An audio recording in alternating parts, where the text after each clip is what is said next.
ये क्वेश्चन हमारे पास 2011 में आया था। इस क्वेश्चन में हमसे पूछ रहे हैं कि which of the following factors affect enzyme activity, यानी कि वो कौन से फैक्टर है जो कि एंजाइम की एक्टिविटी को अफेक्ट करते हैं। ओके, तो यहाँ पर हमारे पास ऑप्शन ए है टेम्परेचर, ऑप्शन बी है पीएच, ऑप्शन सी है concentration of substrate, option D है रेडिएशन। जी हाँ, तो ये चारों जो हमारे पास ऑप्शन है ये सारे हमारे पास फैक्टर्स है जो कि एंजाइम की एक्टिविटी को क्या करते हैं, अफेक्ट करते हैं। और इन सभी के हमारे पास बुक के अंदर एक एक हमारे पास सब टॉपिक्स हैं डिटेल के अंदर। सो ये चारों जो है हमारे पास एंजाइम की एक्टिविटी को अफेक्ट करते हैं। तो हमारे पास जो करेक्ट ऑप्शन है वो है डी।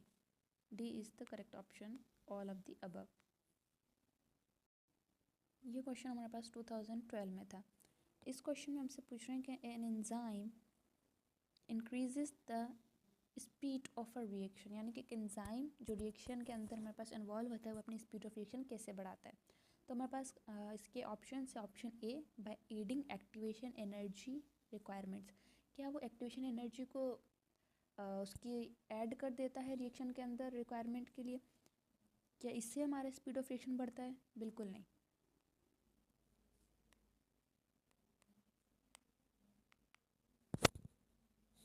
तो ये ऑप्शन हो गया कट। ऑप्शन बी है by lowering activation energy requirement. जी हाँ, हमारे पास एंजाइम जिस रिएक्शन के अंदर इन्वॉल्व होता है उसकी स्पीड ऑफ रिएक्शन बढ़ती है। कब, कैसे बढ़ती है? जब वो लोअरिंग कर देता है एक्टिवेशन एनर्जी की रिक्वायरमेंट को। उसने एनर्जी ऑफ एक्टिवेशन जो उसके अंदर ज़्यादा इन्वॉल्व हो रही थी उसने उसको कम कर दिया। उसने उसको कम किया तो उससे क्या हुआ, स्पीड ऑफ रिएक्शन बढ़ गया। ओके, तो यहाँ पर हमारे पास करेक्ट ऑप्शन हो गया बी। देन सी है by decreasing the concentration of product. क्या हम प्रोडक्ट की कॉन्सेंट्रेशन जो कि बन रहा है उस रिएक्शन से उसको कम कर दे, क्या उससे स्पीड ऑफ रिएक्शन बढ़ेगी? बिल्कुल नहीं। By increasing the concentration of product, क्या हम कॉन्सेंट्रेशन ऑफ प्रोडक्ट को बढ़ा दें कि उससे उसका स्पीड ऑफ रिएक्शन बढ़ जाए? बिल्कुल नहीं। ऑल ऑफ दी अबव ये भी नहीं। तो हमारे पास यहाँ पे जो करेक्ट ऑप्शन है वो है हमारे पास बी।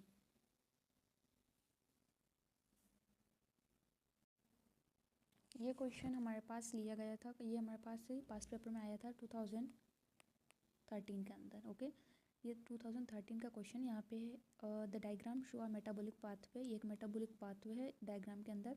यहाँ पर हमारे पास रिएक्टेंट है जो कि बन गया सब्सटेंस एक्स, किसकी हेल्प से? एंजाइम 1 की हेल्प से। सब्सटेंस एक्स बन गया सब्सटेंस वाई, किसकी हेल्प से? एंजाइम 2 की हेल्प से। सब्सटेंस वाई बन गया हमारे पास जो एंड प्रोडक्ट जो कि हमें रिक्वायर्ड था, किसकी हेल्प से? एंजाइम 3। यानी कि एक रिएक्टेंट से एंड प्रोडक्ट बन रहा है, 3 एंजाइम्स के अंदर शामिल है। मेन बात ये नहीं है, मेन बात हमारे पास नीचे सवाल है question. What would be the effect of adding a small amount of non-competitive inhibitor of enzyme 2? यानी कि एक small amount of non competitive inhibitor डाल दूँ मैं इस रिएक्शन के बीच में एंजाइम 2 के साथ के अंदर। ये हमारे पास है नॉन कॉम्पिटिटिव एंजाइम।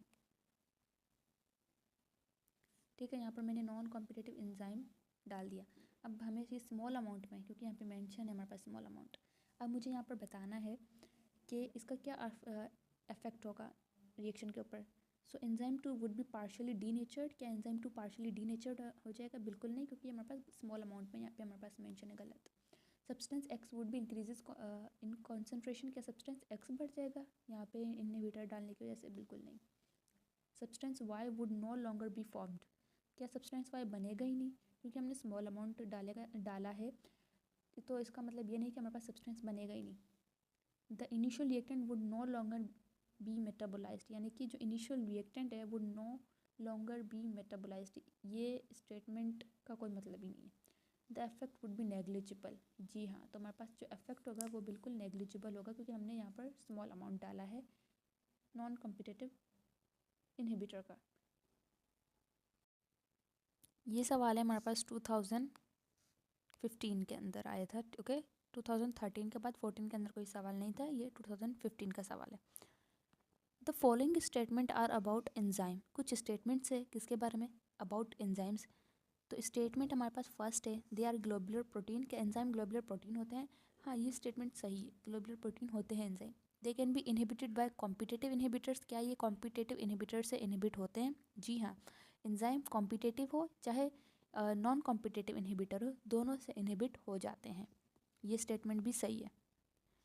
थर्ड हमारे पास है statement they are formed in the smooth endoplasmic reticulum. क्या ये हमारे पास स्मूथ एंडोप्लाज्मिक रेटिकुलम में से बनते हैं? जी नहीं, एंजाइम हमारे पास बनते हैं रफ एंडोप्लाज्मिक रेटिकुलम से। तो ये स्टेटमेंट हमारे पास हो गई इनकरेक्ट। फोर्थ है हमारे पास they are only found attach to the plasma membrane in the cell. ये स्टेटमेंट हमारे पास कहीं भी मेंशन है किसी भी बुक में कि एंजाइम सिर्फ प्लाज्मा मेम्ब्रेन से ही अटैच्ड होते हैं।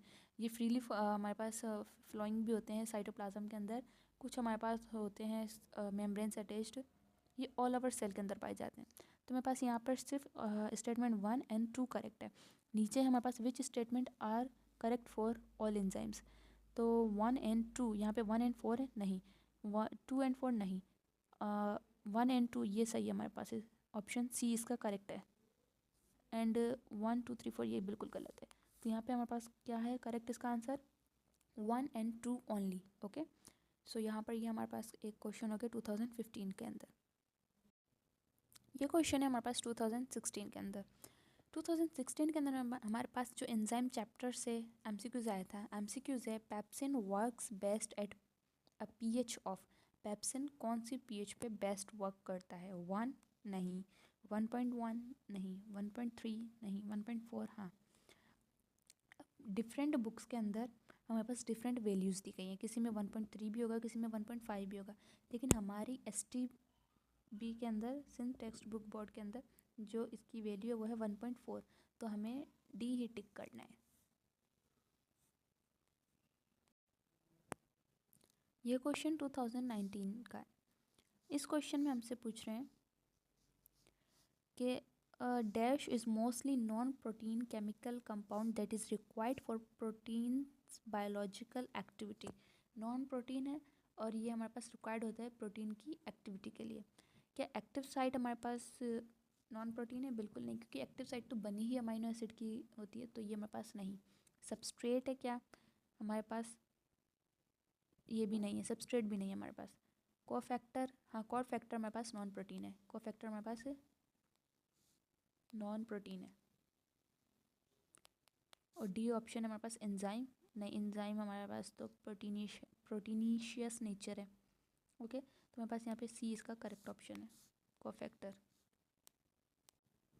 ये क्वेश्चन हमारे पास 2022 के अंदर आया था। इस क्वेश्चन में हमसे पूछ रहे हैं कि enzyme are generally inactivated rapidly by exposure to UV high and also alpha beta rays because it alters the.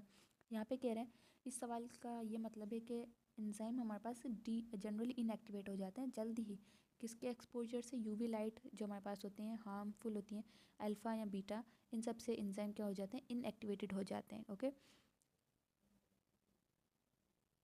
क्योंकि ये किस चीज़ को उसकी अफेक्ट करता है? ओके, तो हमारे पास एंजाइम जो होते हैं वो अपनी एंजाइम का जो बेसिक थिंग होती है उसका शेप होता है एंजाइम का, ठीक है।